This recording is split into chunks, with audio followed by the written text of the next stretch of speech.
SwissWatchExpo back with 3 amazing watches. This week, we're taking a look at my 3 retired favorites. Stick around.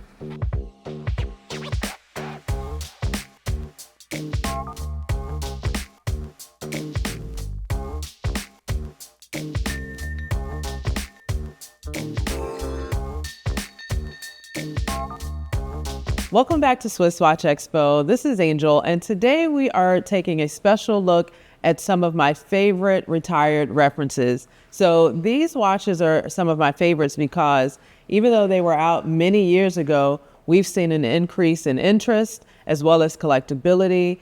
And really, in my opinion, I feel like they should have stayed a part of the catalog. So let's jump right into the 3 models at hand. So first up, we'll take a look at this beautiful Patek Philippe Neptune. Now, the Neptune had a very short lifespan within the Patek Philippe collection, and for that reason, it really adds a lot of collectability to the watch.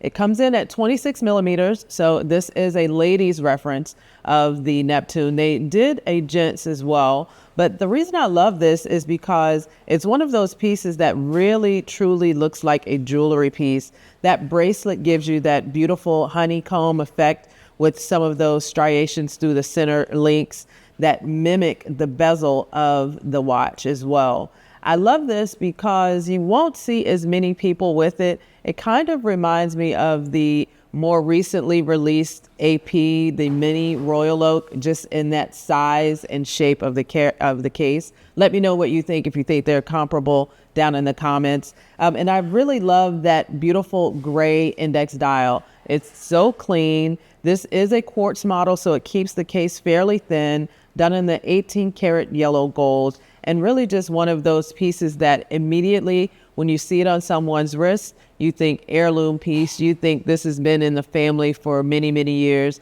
That understated, quote unquote, quiet luxury. It really shows that you have a true affinity for timepieces. So one of my favorite models from Patek Philippe. This was released, I want to say, between the years of the 90s, late 90s into early 2000s. So you didn't see many of these during that production period, but it looks so current and so on trend. Next up, we'll take a look at this beautiful Coral Dial Roadster. Now, anyone who wears a Roadster, they love it. They've had it for many years. And it's one of those pieces, this is a ladies model, it's a Coral Dial. It comes in at 30 millimeters across. And I remember when this reference was originally launched, this was considered maybe a larger watch for women because the case is not only that tonneau shaped case, but it's thicker.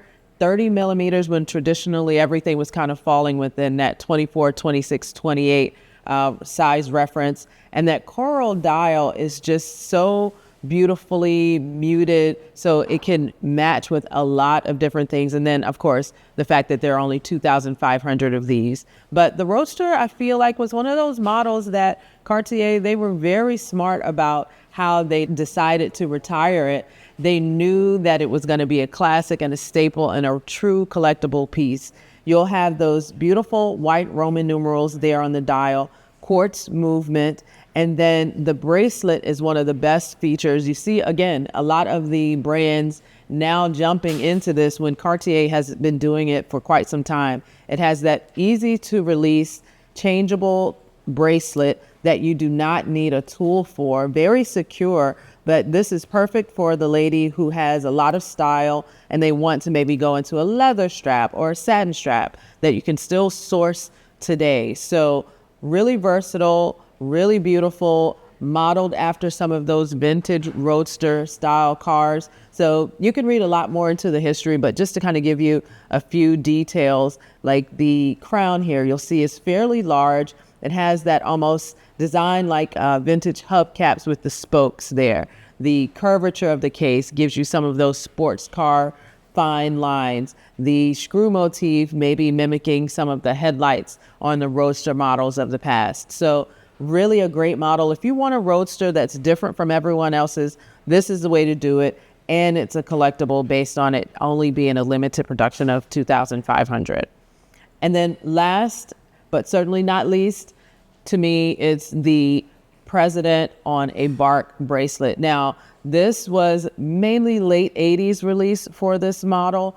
It is your classic Rolex Day-Date. It's a 18248 reference. So you won't have that double quick set. But for me, I feel like that gives you more time to spend looking at the beauty of the watch every day. That beautiful bark finish, it's so on trend because you have that kind of texture that gives you some light play, but it's not too flashy, not too in your face. I chose the champagne index dial because I love a monochromatic look. We have a video on some of our monochromatic favorites as well, if you just take a look at our channel. But I love a monochromatic look. The bezel mimics the bracelet. And this is coming in at 36 millimeters and an automatic movement. Clean, classic. I remember at one point in time when they had retired the bark bracelet and you maybe had a few still sitting in the case line, clients would say, oh no, I don't want that. I want the current president bracelet. But now we can't keep these in stock fast enough because everyone loves that vintage appeal of this watch. So again, 36 millimeters, so traditionally sized. I have gentlemen and lady clients that wear this watch. Really a great reference. So if you added all three of these to your collection, you'd be set for a month or two, and then they'd be great to have as heirloom pieces throughout the history of your family. Let us know some of your favorite retired references. There are so many to choose from, and if you're looking for a watch, we most likely have it here. This is Angel at SwissWatchExpo. Thanks for watching, and we'll see you next week on the next video.